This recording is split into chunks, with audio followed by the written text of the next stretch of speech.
Welcome to an early July tour of the Heather Garden in Fort Tryon Park. For those of you new to the garden, it's a 3-acre site within the 67-acre park, a city, state, and national scenic landmark here in northern Manhattan, high above the Hudson River and across from the Palisades. As you can see, the gardeners have been hard at work here this morning, and a group of volunteers were here working with them earlier today. The weekly volunteer team is essential to the garden's maintenance. The park is cared for by a partnership between the Fort Tryon Park Trust and the City Parks Department, and it's open to the public year-round. This year, we're celebrating the 85th anniversary of Fort Tryon Park.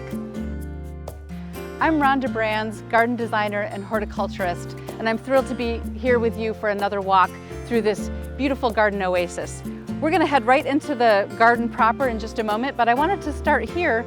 We're not usually looking at this area over here, but this is what we call the woodland, and it used to be much more wooded before a few trees came down in a storm not too long ago, and it revealed this beautiful dawn redwood in the middle of this space, a metasequoia. And planted around the metasequoia, we have many varieties of hydrangeas. I wanted to point them out to you because summer is high season for hydrangeas, and when we walk through the garden, we're going to find nearly 24 varieties of hydrangeas. Here we're looking at big leaf hydrangeas. Some of them have that white flat top flowers. Those are called lace cap flowers. Most of them here are in white, but you see a cool blue over to the left. It's really lovely color in this kind of partial shade woodland setting. And then we also have another type of big leaf hydrangea in this space.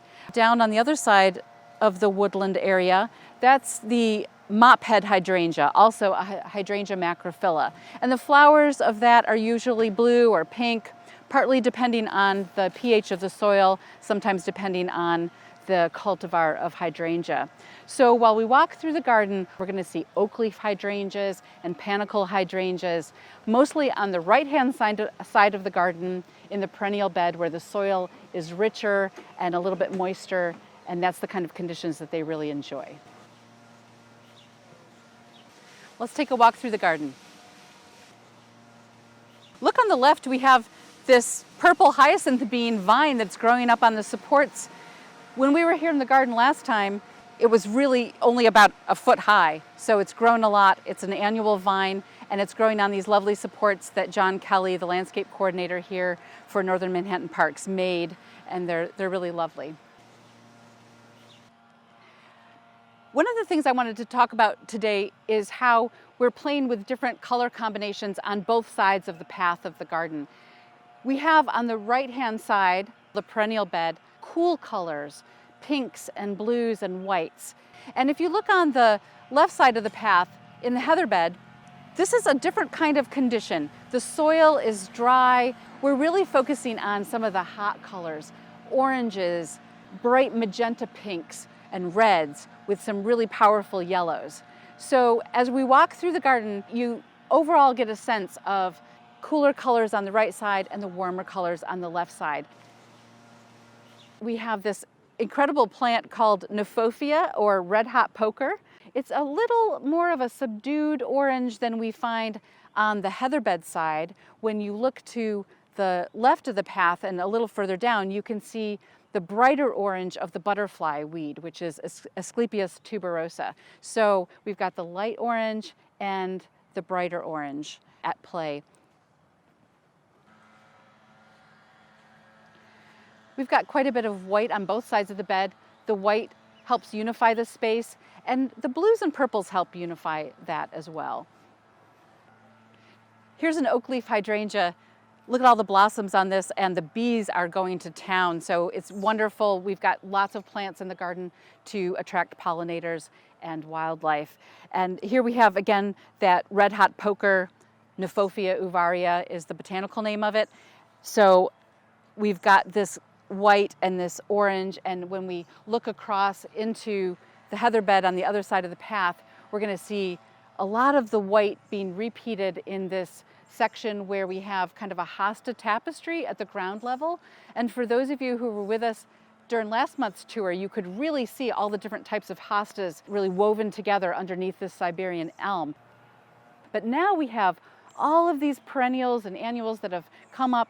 We've got this reseeded flowering tobacco, which is a Nicotiana. That's the white flower that's very whimsical on those kind of nodding long flowerscapes. And that is just running all through the hosta area and giving us this sense of whimsy, blowing in the breeze. We see a view of the George Washington Bridge. We have the white of the dramatic Yucca filamentosa in the background right up against the purple-leaved smoke bush. And we also see some white in the flowering of the hostas. So it's repeating that white that we saw in the hydrangea across the path.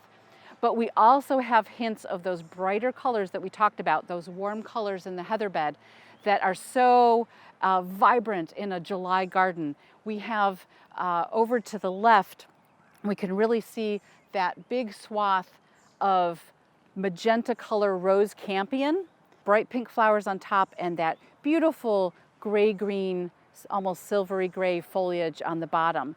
And right in front of the rose campion, there's a really fun plant that you can see that has a darker, deeper purple flower head. Those are alliums. It's an ornamental onion, and those are called drumstick allium.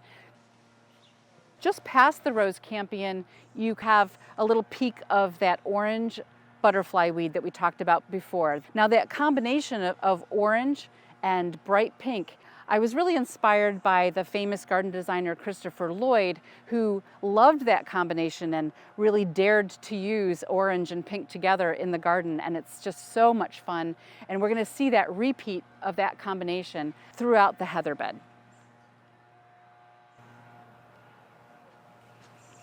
We've got many different types of clematis in the garden. We are just passing the clematis Betty Corning.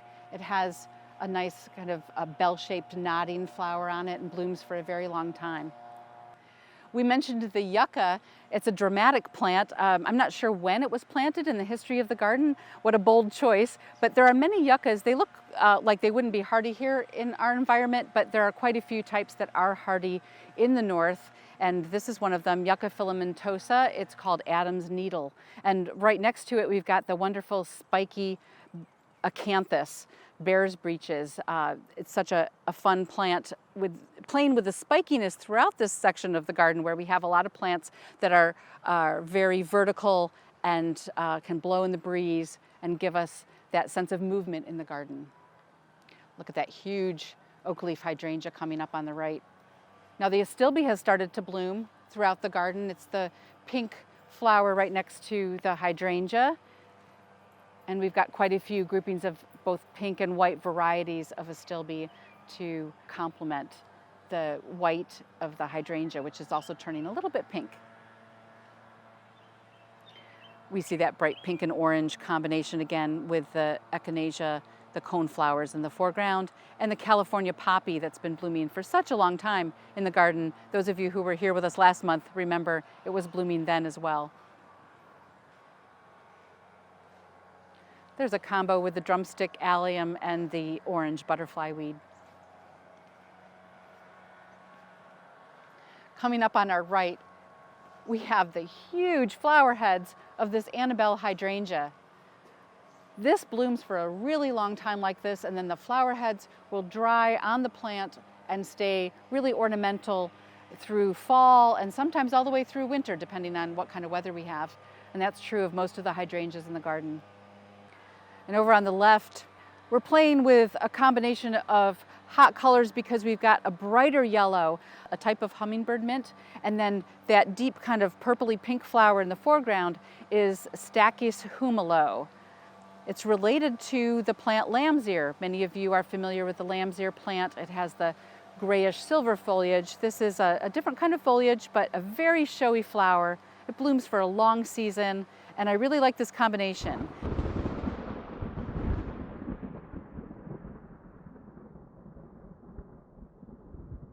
Well, we're back. We had to take a brief break because we had a sudden downpour, which is something that happens frequently in July, as we know. So we'll make our way a little further down the path. It's still raining a bit, but look at those beautiful hydrangeas in the rain, and we've got the purple-leaf smoke bush on the right, and that nice swath of Shasta daisies. Leucanthemum is the botanical name. And of course we can again see those orange and magenta pink combinations in the heather bed. I love the butterfly weed. That's again the low growing orange plant. And when we look to the right, we see a plant that has kind of a pinkish red flower on it. That is Persicaria firetail. The common name is, it's a fleece flower. There are many different kinds of fleece flowers. And this color is just starting to come to play in the garden. So we're going to see this color increase during the month of July, some plants that are going to echo this color. And when we look across to the heather bed, we see kind of a form of that red, but even brighter in a plant called Crocosmia lucifer. And that Crocosmia is just beyond the orange daisy-like flowers. The orange daisy-like flowers are Helen's flower or Helenium.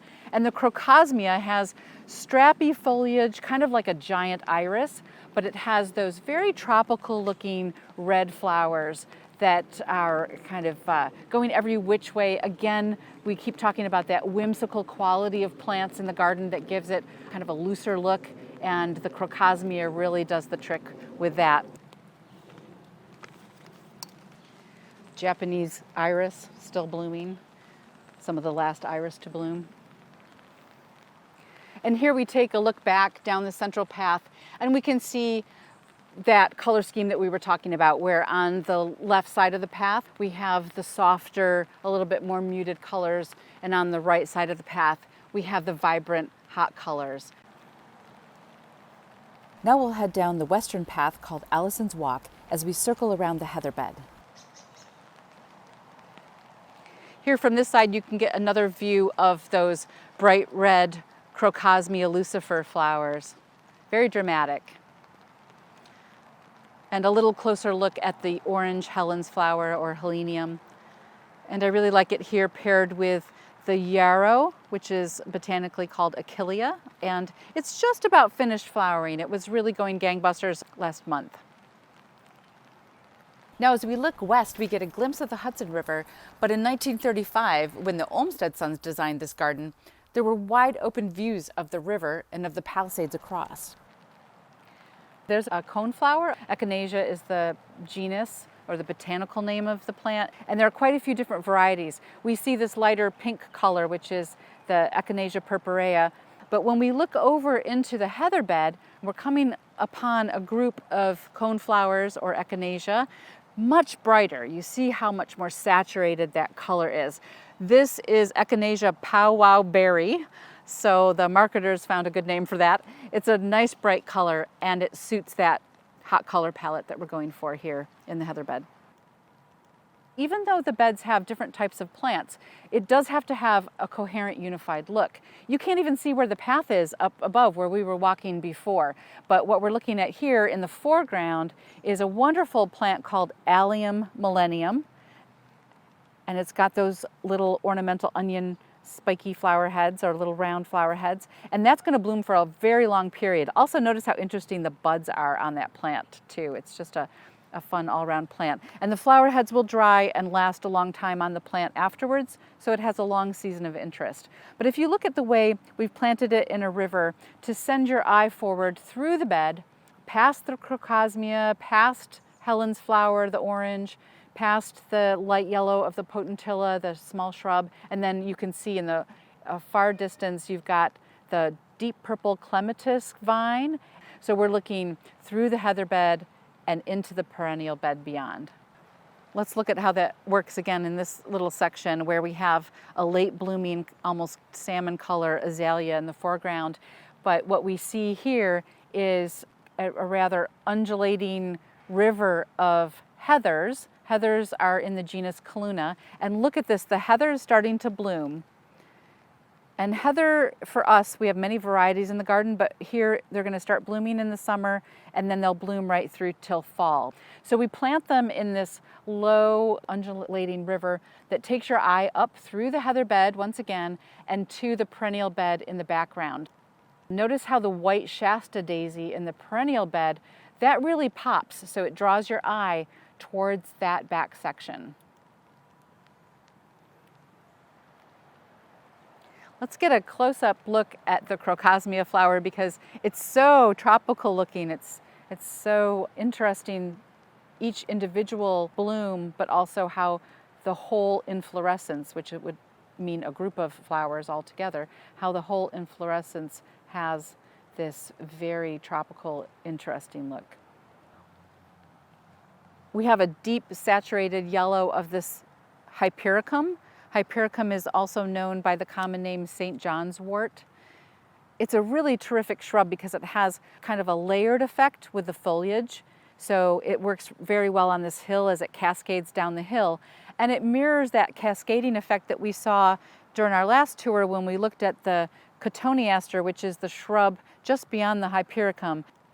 Now right above the cotoneaster, you can see more heathers in bloom. It's a different variety from what we saw before, but now we have a wonderful, almost a little field of heathers here taking us up into the heather bed. We see the yellow hummingbird mint, and we see that kind of purpley pink of the Stachys humilo, and then once again past that into the perennial bed, past the path, and those are the hydrangeas again. So we can see how the very showy hydrangeas in the perennial bed are serving a purpose in terms of how the overall design is planned and the overall effect that you get of this layered approach. Here's a layered look that looks good in the winter as well because we're coming up on some juniper shrubs that are cascading on the rocks. Actually, you can barely see the rocks now. And right behind the juniper is another group of heather. Over to the right of the junipers, we have what's called microbiota. Several of these plants during the winter, even though they're evergreens, they're going to change color. The microbiota is going to get a deep reddish color to it. The lime glow junipers will change color. The heathers will change color a little bit. So you're going to get a whole different effect here in the winter.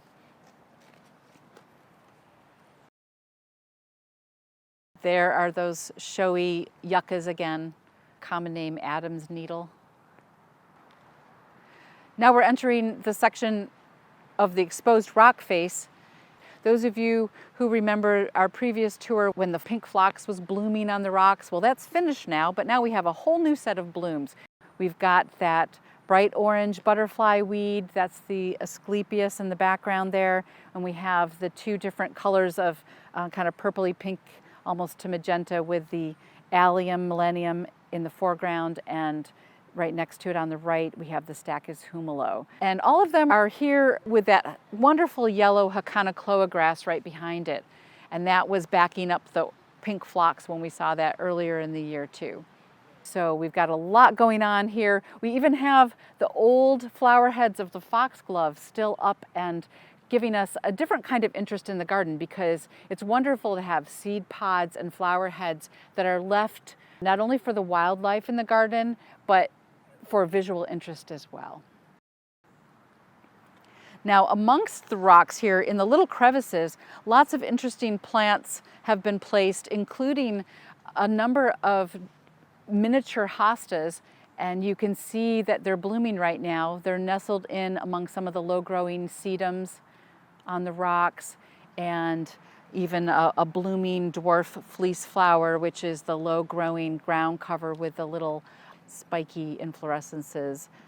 So let's go check on Owen, the little hosta that we planted in this very small hole in the rock. So there's basically almost no soil in there, if any at all. And Owen had about 4 leaves when we planted him. Clearly he's happy, he's blooming. So we'll be checking in on Owen. He looks like he's almost outgrowing his space. Well, that ends our July tour of the Heather Garden. We see a whole new round of plants this month, and I can't wait to walk through with you again so we can see what's in bloom and what's giving us interest when we really get into the high heat of August. For more information about what's blooming here in the park or information about the history of Fort Tryon Park, please go to forttryonparktrust.org. It's the 85th anniversary year of the park. And you will also find information there about ways you can get involved. You could volunteer, donate if you're able, become a member of the trust, and we hope that you'll come to the park often and visit. So we'll see you here for our next tour. Thank you.